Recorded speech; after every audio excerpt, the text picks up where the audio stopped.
Hi, I'm Lupo from Lupo.com, and stick around because I'm going to teach you how to make mead or honey wine.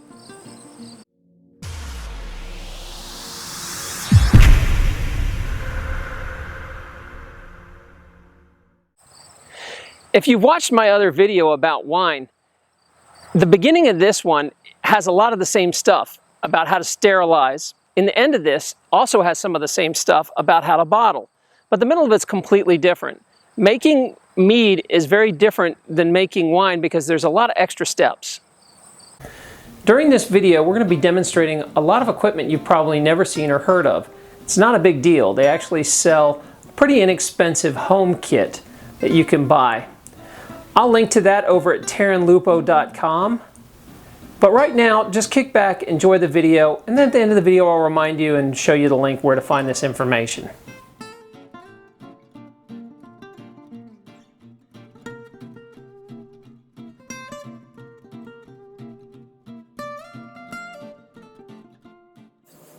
Hi, I'm Robert, and today we're going to be learning how to make mead and wine. The most important aspect to all of this is sanitation. So, this is one product that we use called One Step. This you don't have to rinse off. We use that mostly at the end.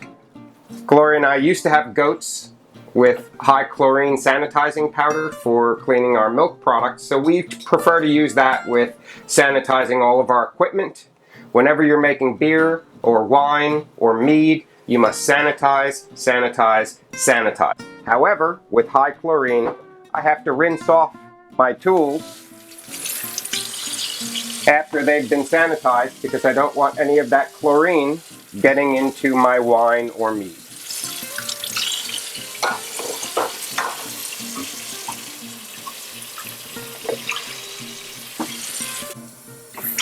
Get the hose clear.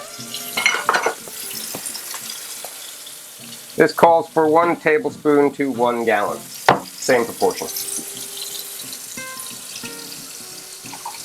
I'll show you what all these tools are for later on as we get to that particular step.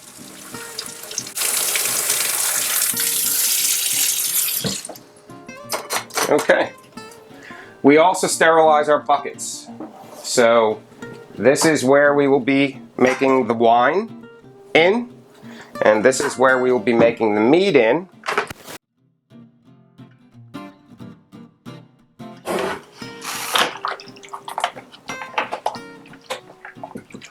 Gloria likes this step because the floors tend to get very wet, and so it's guaranteed mopping. The chlorine only needs a contact of about a minute. Doesn't take very long to make sure that anything that might be living inside here is no longer living. And again, that's why we use the high chlorine sanitizing, because it will get rid of any little spots, as you can see, inside.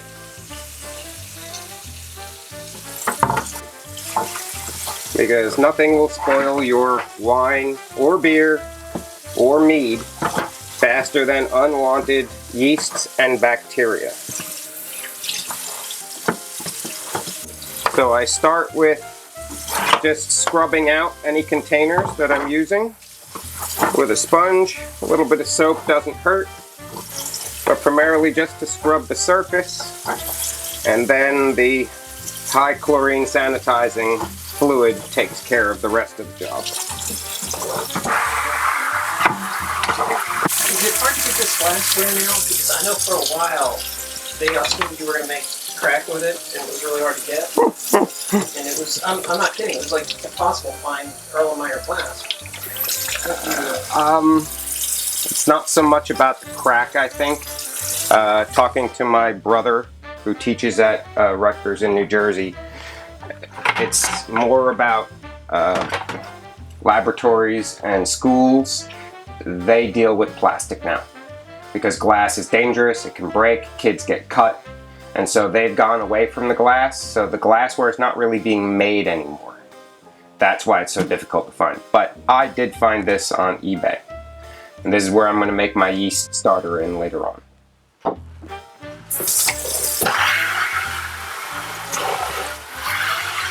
Also, the company I buy my products, my supplies from, can I say their name? Sure. Midwest Brew Supply. They sell this size flask as well as the stopper and the airlock, so you can do a yeast starter. Most of this came from them. So I've rinsed my tools and materials. This is going to be where I'm making the mead in, and I'm currently sanitizing the bucket where I'm going to be making the wine in. So we're going to put an airlock in here. Once it's been washed, you want to get it covered. You don't want things falling in here, and you're going to have it uncovered a few times. So the less time in the air, the better. So this is just another brewing bucket. I tend to have a lot of them. I've been doing this for years, and I have one, as you'll notice, without a spout in it. There's no holes in this bucket, and I use this as a sanitizing bath. I reuse the chlorine solution a few times, but after a certain period you don't get that chlorine smell, you know it's not strong anymore, you dump it out and make a new one. But I can use this for a few weeks. Your best bet is to buy buckets from a brew supply, whether it's your local brew supply or Midwest Brew Supply or whoever. You'll notice they're right on the front of this bucket. They're all food grade. You don't ever want to make a product you're going to ingest in something that contained nasty chemicals or spackle or whatever. I said that the most important part to making beer, wine, mead is sanitation. The second most important part is keeping records. So here's my notebook, and in my notebook I have all the recipes that I've made over the years, because if you make something and it comes out exceptionally good and you want to make it again, you'll never do that unless you wrote down what you did before.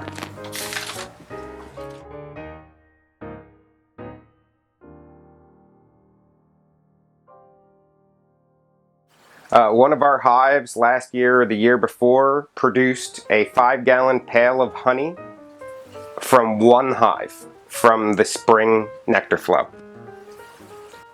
So we're starting the process of making the mead that I'm making today, which is an acerglyn, which is a mead made with maple syrup that came from my trees out front.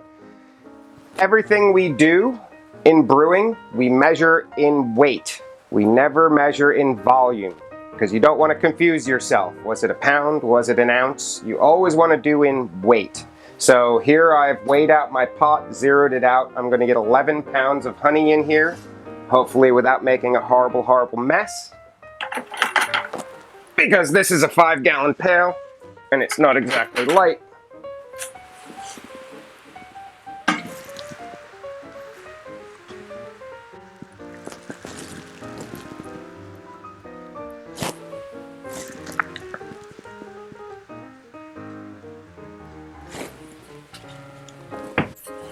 Wow, I did it without making a mess.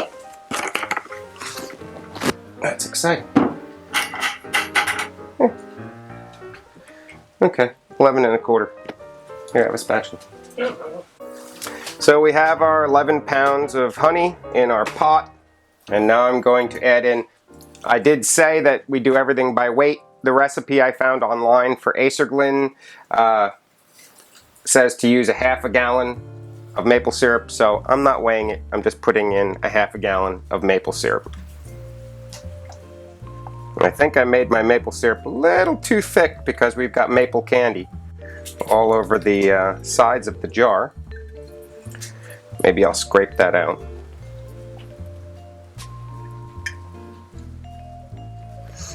Or what we do need now is the honey is extremely thick, and I need to heat this up. I need to get it very liquid, so I'm going to put water in these containers and add water to my pot here. Ah, the knife works beautiful. I seem to have boiled my maple syrup down to a little bit too thick, and in the jar it's formed a lot of sugar crystals. So I'm trying to chip those off because I want that sugar. Here.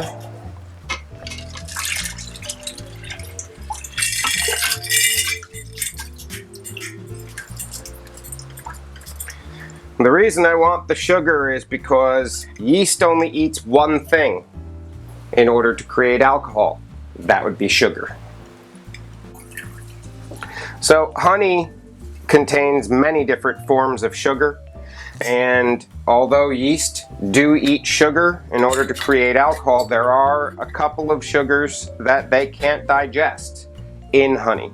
And so this causes a situation where at the end your fermenter has stopped bubbling, the yeast are done doing their job, but it still tastes sweet at the end, slightly sweet, has an aftertaste. And so this is because of the sugars they can't digest. Now we're starting up the heat, putting in our floating thermometer with a handy little hook.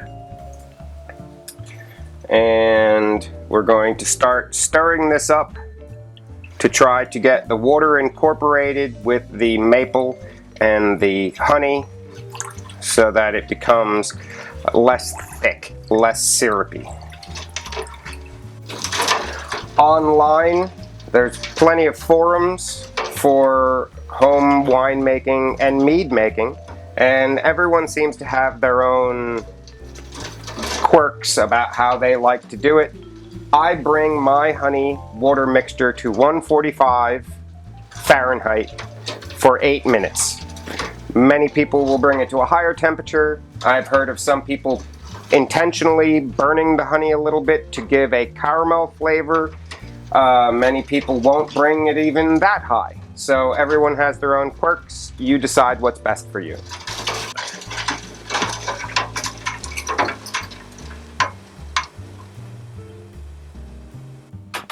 So our honey maple mixture has been brought up to the temperature we want for the prerequisite number of minutes. We're ready to start putting everything together in our bucket. See if I've got the scale. Here's our temperature scale so we can read the temperature. Take the lid off. We're going to, just as with wine or any other type of thing like this, we're going to add bentonite to act as an early flocculant. So my measuring cup is here.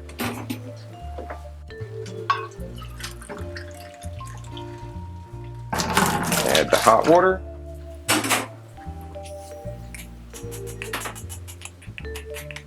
Calls for 2.5 teaspoons per 5 gallons.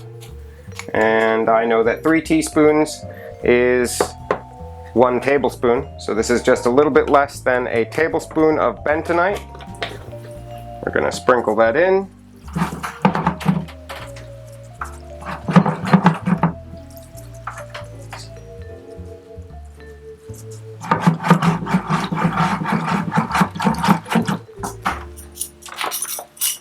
We're going to stir it around.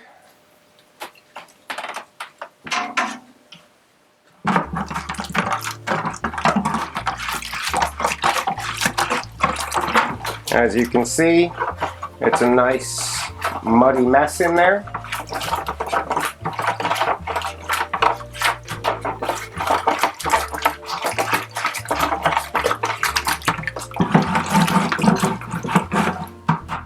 Now we're ready to pour in our honey maple mixture.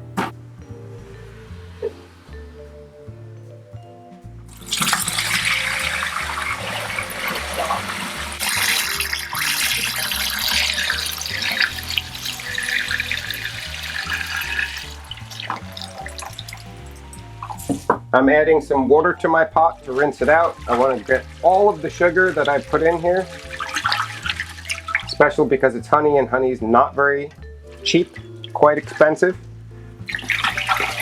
So we've rinsed our pot into there. Stir it around a bit. Now we're going to raise this level to just above 5 gallons. I'm going to raise it to this level with cold water.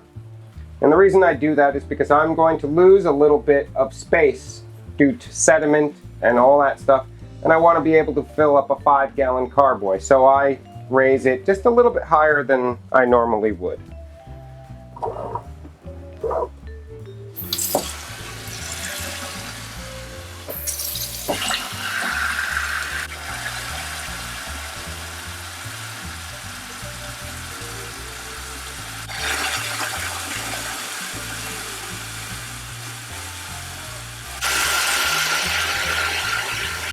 So while we're preparing our setup here, we're going to start preparing our yeast, getting them ready to go. When making mead, unlike wine, grape juice contains all the necessary things for yeast to grow prolifically.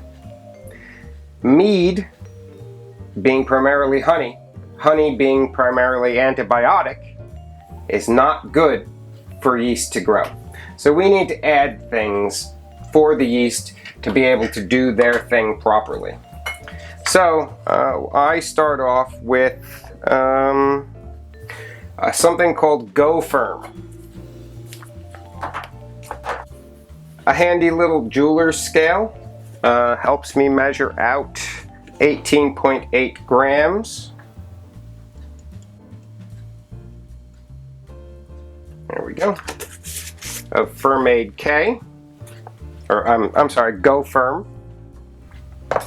We're going to put in our flask, 255 milliliters of water at 100 degrees.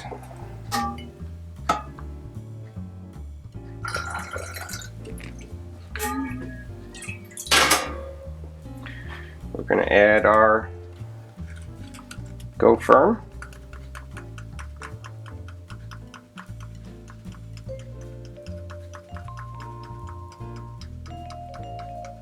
So this basically is steroids for yeast, because we want them to do a bang-up job of converting all this sugar into alcohol. And to do that, they need lots of vitamins and minerals and stuff. And so now we're going to stir it up and get that stuff rehydrating for a few minutes while it cools down. While that's happening, we're going to come back over here and get a new clean tray. Going to come back over here. We're going to start adding in the ingredients that the yeast need to be thriving in here, as well as a few others. So we don't need the bentonite. We did that earlier. We're going to add in 5 tablespoons of yeast nutrient.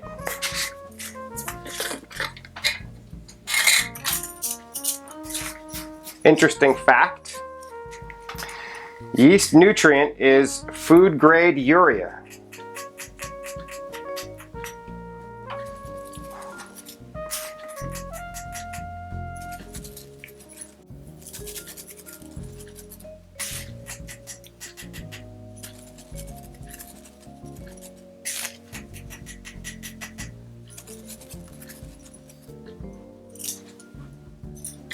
And the reason that we use this is because one of the things that yeast need to thrive is nitrogen contained from ammonia. We now need 2.5 teaspoons of yeast energizer.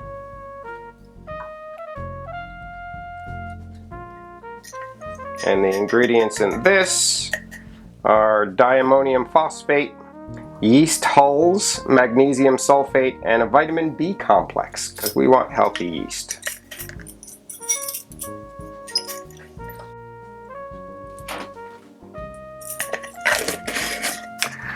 Also, we're going to add tannin. Tannin is something that's contained in the skins of grapes. as well as a number of other things. And tannin adds something to the wine. I believe it's a good mouthfeel or something like that. So 1 teaspoon of tannin.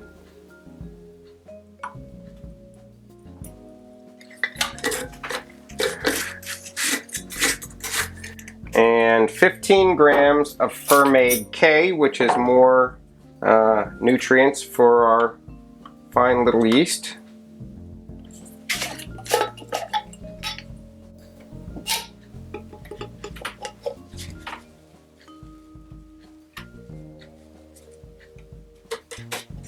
I'm checking the temperature now. It's supposed to drop to about 100 degrees before I add the yeast. We don't want it to be too hot and make the yeast dead. So the temperature is below 100 here, and so we're going to take our yeast. I've chosen Côte de Blanc, which is a white wine yeast, and since this is not any sort of fruit juice that's red or dark or whatever, I'm choosing a white wine yeast. Usually does very well with meads. This is typically a mead yeast. I'm going to open the package. Now we're adding the yeast to our water and go firm, which is yeast steroids. We're going to let them coat the surface of the liquid.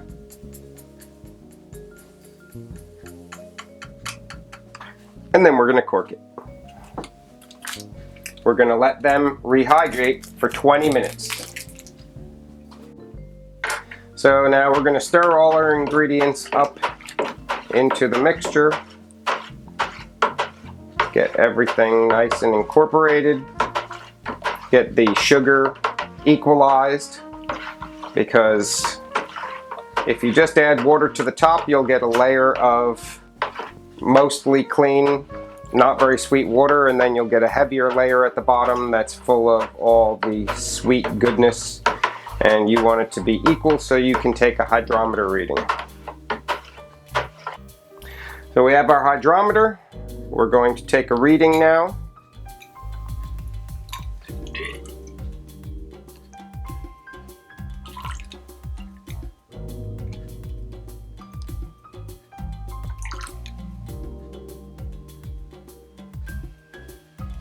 We're floating, which is a very good sign. So I have a sample in my jar, and I have the hydrometer in place. I've shaken all the air bubbles off of it, and it's floating freely, and I'm coming up with 1.106. Time to record that.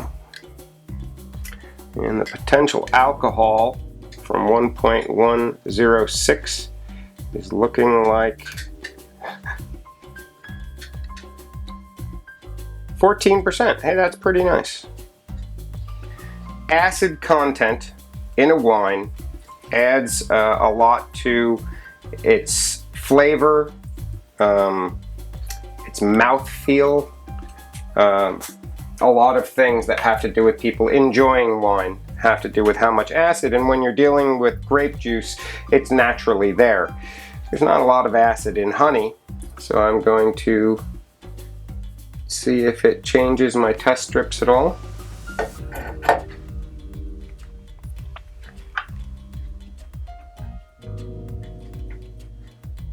Looks like I'm up at somewhere around 4.4. Not as acidic as I would like it to be, and so I'm going to add 10 teaspoons of acid blend to this mixture in order to raise the acid content. Now this is citric acid, tartaric acid, a number of different fruit acids that are going to bring it up to the range where we would like it to be. So 1, 2, 10. Now we're stirring in the acid blend and getting it throughout the mixture.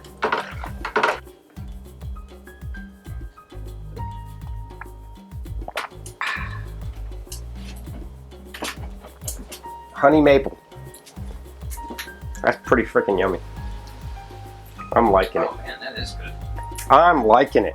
It's been a few minutes since we started the yeast, and there's bubbles forming down here, and we can see through the airlock. We're producing gas. Yeast digest sugar. They produce alcohol and carbon dioxide. So you want to call them yeast burps, yeast farts, whatever. They produce carbon dioxide, which comes out, and they produce alcohol. Alcohol works in your system exactly the same way that sugar does, in that when you drink an alcoholic beverage, your body puts out insulin to try to figure out what to do with this extra energy. The problem is that insulin doesn't bind with alcohol, and so that's why you get drunk. So the temperature is still in the mid-low 80s, which is okay. This will cool down in the next few hours, but it's not a temperature that will harm the yeast. At this point, we're going to do what's called pitch the yeast into the mead to start the process of fermentation.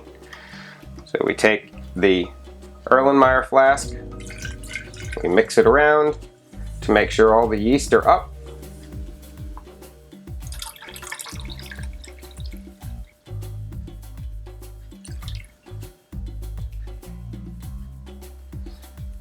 Now we recap the bucket.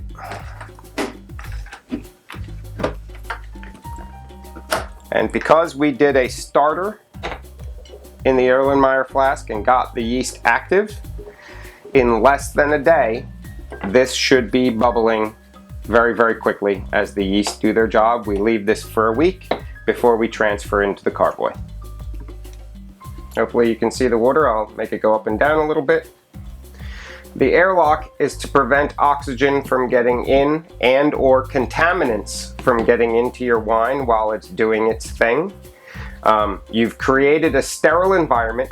You've introduced yeast, one specific kind of yeast, and you don't want foreign yeast getting in here to turn it into vinegar or whatever. And so the airlock prevents anything from going backwards because it has water within the trap here, and it will allow out carbon dioxide that are created by the yeast in the process of turning sugar into alcohol. The last and final step is to take this bucket with your wine and all your ingredients, with your juice and all your ingredients, and go put it into a darkish room temperature. 70, 72 degrees is fine. A little bit below, that's fine too. Basic room temperature, and it's going to sit for about a week. In about a week's time, we're going to test with the hydrometer again what the solution is at to see whether it's below 1.0. If it is at that time, we will transfer the liquid from here into a carboy, which is neither a car nor a boy, but it's still called a carboy. Here it will sit for another 10 days or so. We'll add other finings to drop any solids out of solution to make a very clean, clear product, and then we will bottle. So when using a bucket that doesn't have an awesome, easy spout, as you see down here, how to get the liquid from here into your carboy is through the use of a racking cane and a piece of hose from Home Depot. Properly sized to fit onto your racking cane. This goes into solution. You form a siphon to get the stuff flowing. This piece on the bottom prevents most of the stuff at the bottom from getting sucked into the tube and into your carboy. Simple as that.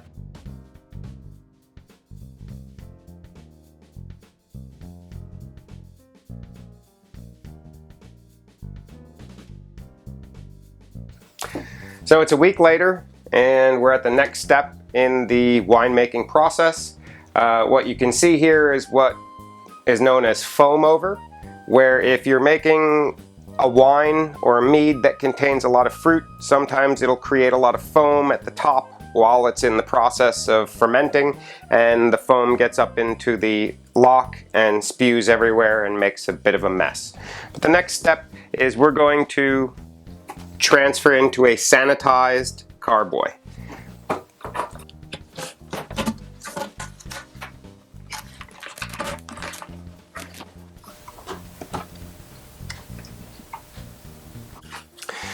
have our racking cane, a length of hose, and you'll notice the racking cane has a bit of a piece on the bottom.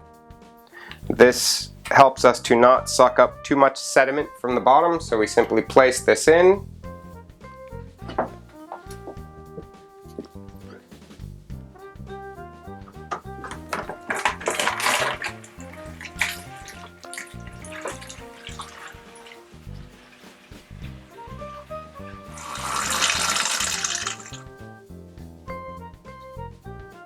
And that's it.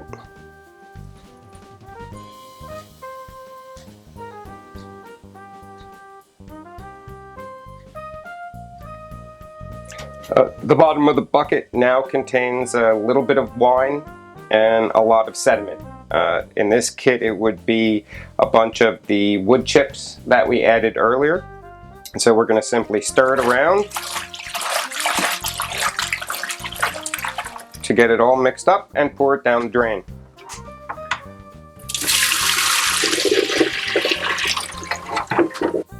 This is a very fancy airlock. It simply has a glass bead on the inside which sits down in the hole. It allows any new gases to escape while not letting oxygen into the bottle.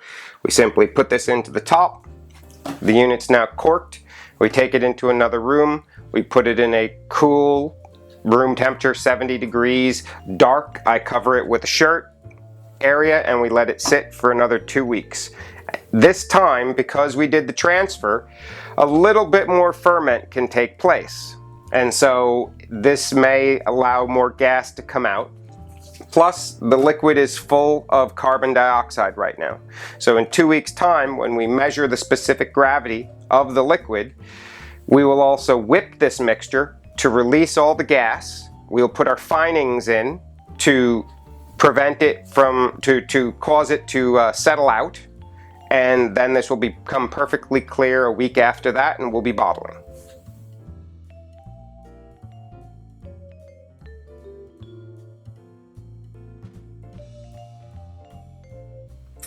It's been about a week since we transferred our mead from the initial bucket into the carboy and let it sit. Now we're going to test the specific gravity, and as you can see, it's not really clear yet. And so what we're going to do in the next few steps is going to make this crystal clear, ready for bottling. And you also notice I didn't leave a lot of headspace here, so I'm going to have to remove some of this first to give me room, because when I whip it, it might make a mess. So let me take a sample.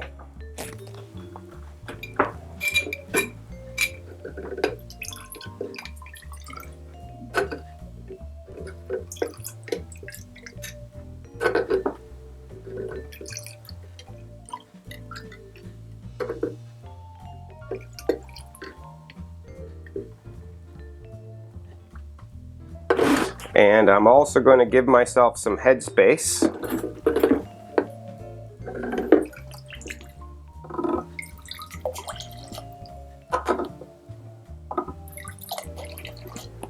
Now I'll check my measurement. And specific gravity here is 0.994, which is perfect. Our specific gravity is right where we want it to be. Now we're going to prepare our finalizing agents. We're going to use potassium metabisulfite, which is to stop any ferment that might be going on right now, and we're going to do a 1/4 of a teaspoon. And we're also going to put in here 5.5 grams of potassium sorbate, which is to prevent any further fermentation from occurring. And finally, we'll mix this all with a 1/2 cup of cool water. We're now going to mix the two chemicals with a 1/2 cup of cool water. Make sure it's all dissolved.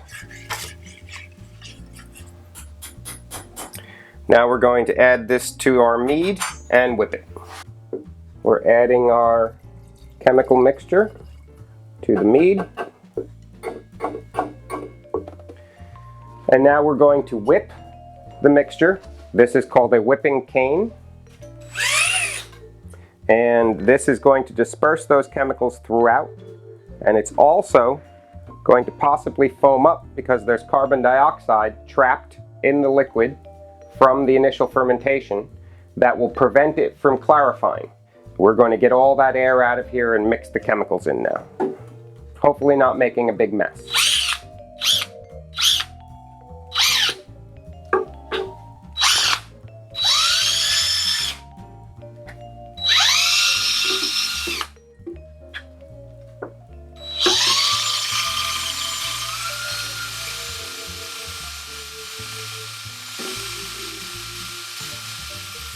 As you can see, I'm also stirring up the sediment that was on the bottom, which is going to aid in clarifying the entire bottle later on.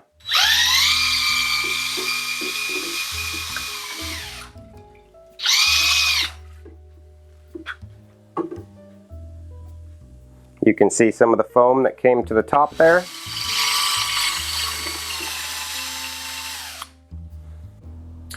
We're now going to prepare the sparkleoid powder, which is a clarifier to make anything floating around in your wine drop out, make it crystal clear. And this is made of diatomite, which is diatomaceous earth, and alginate polysaccharide. So this is safe for people who may be allergic to shellfish. This is a hot mix, so I'm going to pour a half a cup of hot water.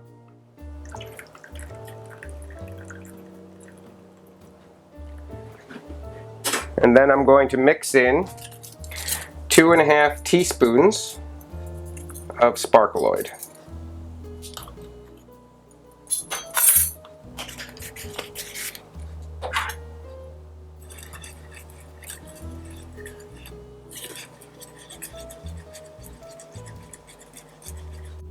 Finally, we're going to pour our clarifier into the wine, into the mead. And we're going to stir it up one more time to disperse this throughout.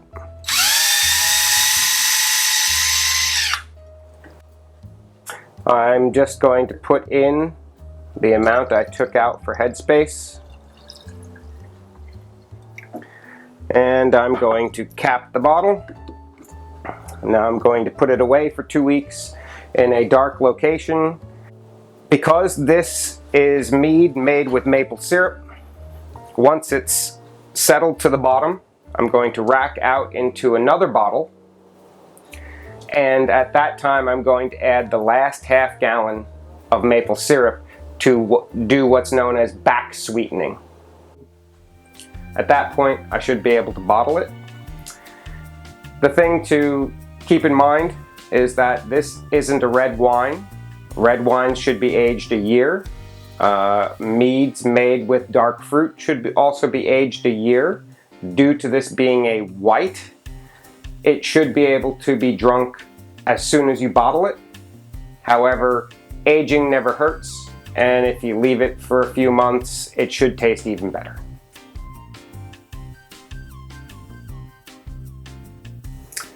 So we're on to the process of bottling our wine. This is a bottle washer. This is an adapter for the bottle washer. So I simply take off the end of my faucet. I thread on the adapter. Make sure it's good and tight so you don't have water shooting everywhere. I attach the washer.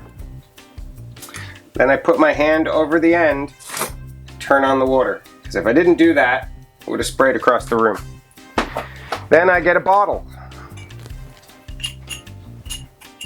Place it on the washer. One bottle washed.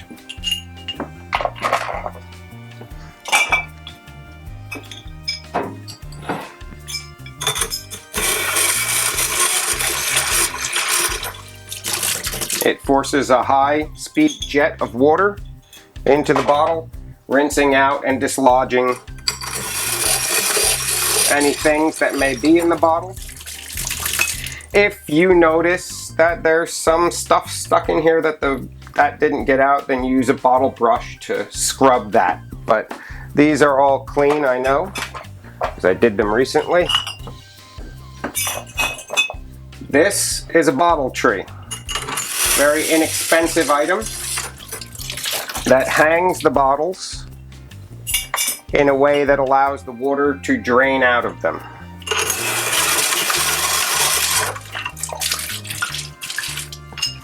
It's always good to put them all the way around, because if you get too much weight on one side, it'll fall over. As for bottles for your bottling, just ask your friends. They will give you empty wine bottles. You soak them a little bit to get the labels off. Some companies use less glue and it's easier to get them off. But either way, people will give you bottles for free, and this is the ultimate in recycling. Not that thing where you send it off to the town and they go and they end up selling it to somebody who just smashes them up and goes into the regular garbage. No, this is real recycling, where you use the same thing over and over and over and over and over again, because it's glass. So the cork trees exist for a long, long time, and they just periodically peel them for a new layer of cork. It's quite amazing. They're kind of harvested. Yeah, it always amazes me. People get all uppity about this. We should do more recycling. And you want to do more recycling? Do recycling at home. Don't throw your shit out. Reuse it. For convenience, this thing spins around as you need it to. So this is one step. It requires 1 tablespoon per gallon. So since there's 3 teaspoons in a gallon, we're going to go with 1 teaspoon per quart. And we're going to add that to our bottle tree.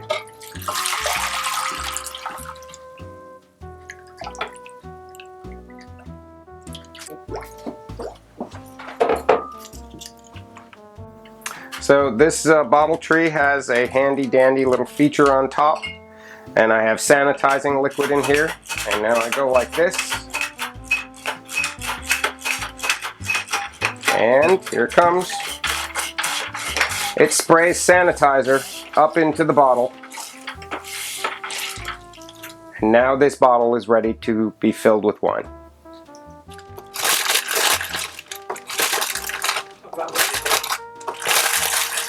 So I'm adding corks now to more of this one step. I have to sanitize the corks so that I can jam these into the top of the bottles, being sanitary, so I get a clean product. So that's 20, 22, 30,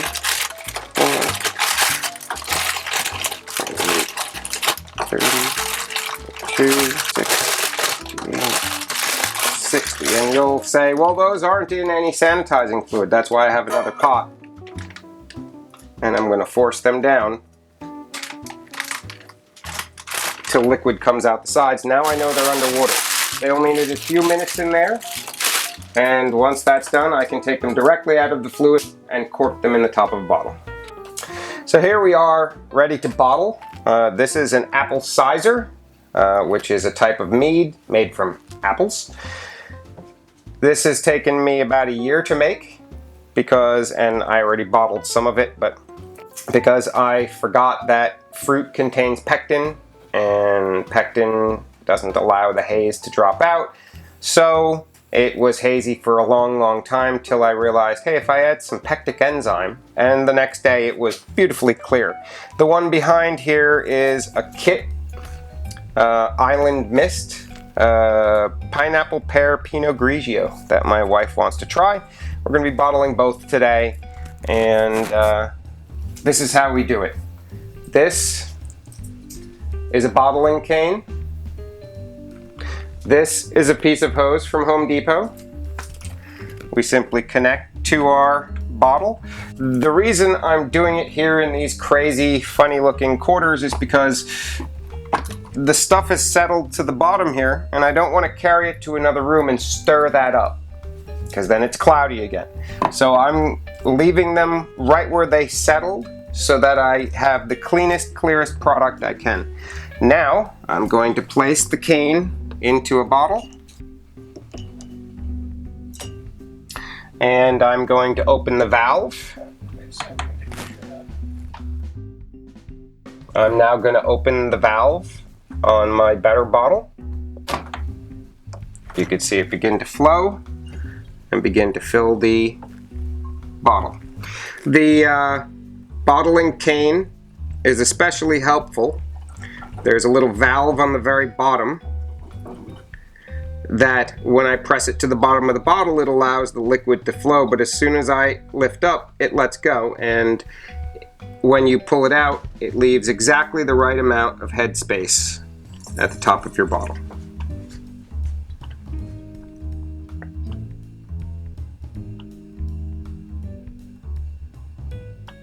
They do sell very expensive units that will bottle 6 or more bottles at a time. I've never had the money to put aside for that, so I go with a simple cane.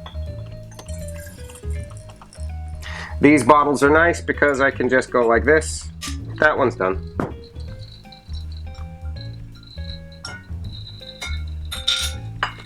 That one's done.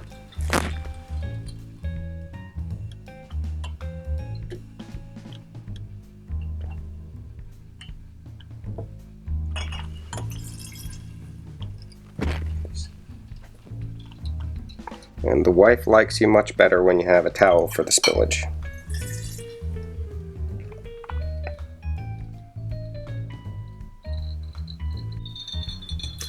As you can see in the center of the bottom of that bottle, there's a hump, and you might be able to see the spout that's there. And the idea here is the hump allows you to get as much liquid out of the bottom as possible. And now we're going to turn the spout down, possibly sucking up a little bit of sediment, but if you're going to drink it yourself, you don't mind. And this is an interesting point where we try to do this and not overflow our bottles. And at this point, if you don't really care, you can go like this. So the last bottle is a little cloudy. It's for you to drink. Okay, that's good enough. Now we take a cork, stuff it into the corker, place in the corker a bottle, press down on the lever. We have a freshly corked bottle of wine.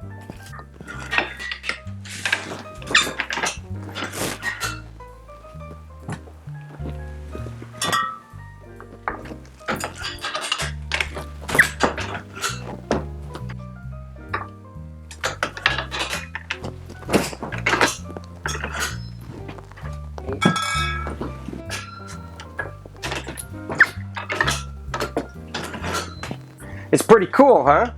4 little plastic things that squash the cork down, shove it into the bottle, and it expands as soon as it gets in. Now we're bottling a pineapple pear Pinot Grigio. Yep, Island Mist is the name of the kit. And 1 6-gallon carboy is going to give you almost 3 cases of wine.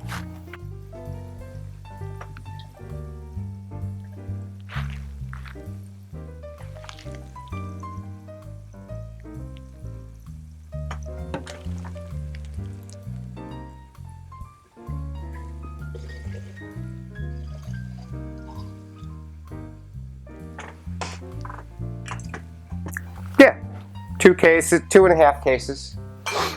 So here we have a bunch of bottles of my apple cider, and I also have a very cool item that you can get from Brew Supplies.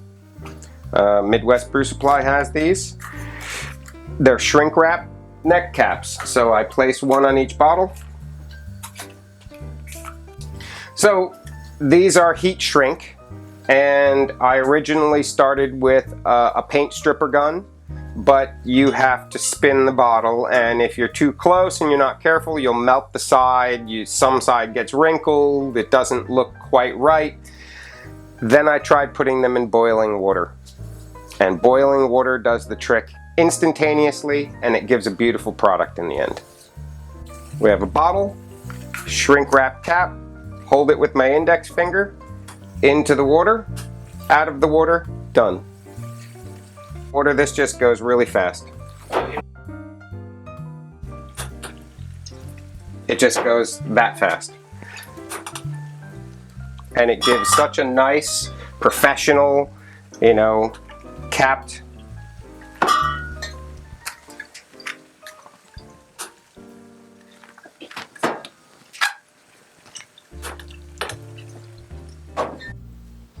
Here we are at the final step in the process of producing a nice bottle of wine and or mead.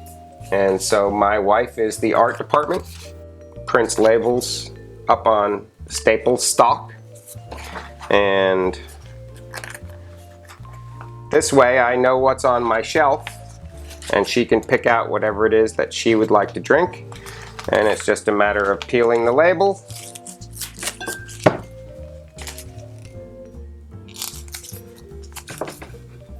and sticking the label.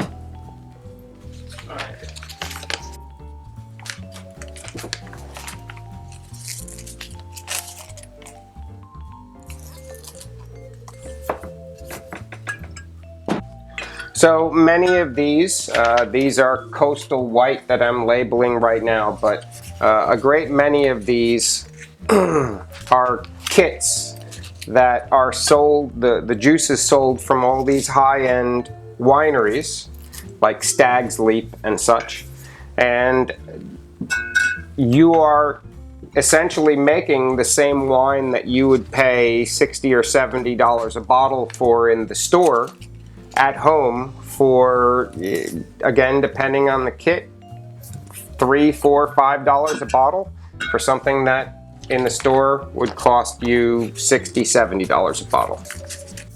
I hope you're excited about home brewing and want to give it a try. All you have to do is go over to terranlupo.com and sign up. That'll take you to a page that gives you all the details of all the equipment you'll need. So go check that out. I hope you enjoyed learning about how to make mead today. So please remember to subscribe and feel free to share this video too. And one last thing is, don't forget to give it a thumbs up, like, or comment below.